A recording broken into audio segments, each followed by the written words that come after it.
বাহ! আচ্ছা, তাহলে সে ওইদিকে। শব্দ তো নিচ থেকে আসছে। এটা কি? তুমি তো অন্য কেউ। ওহো, ক্ষমা করো, আমার থেকে কোনো ভুল হলো নাকি? তুমি কে ভাই? আমি বদ্রু। আমি তো এমনিই মজা করছিলাম।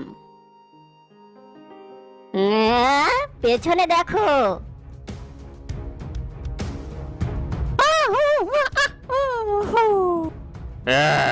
কাজের মধ্যে বাম হাত চালানো বন্ধ কর। আমাকে বাঁচানোর জন্য ধন্যবাদ। আমি তো ভয় পেয়ে গেছিলাম। এখন তুমি তোমার বন্ধুদের কাছে যেতে পারো। তোমার খেয়াল রেখো।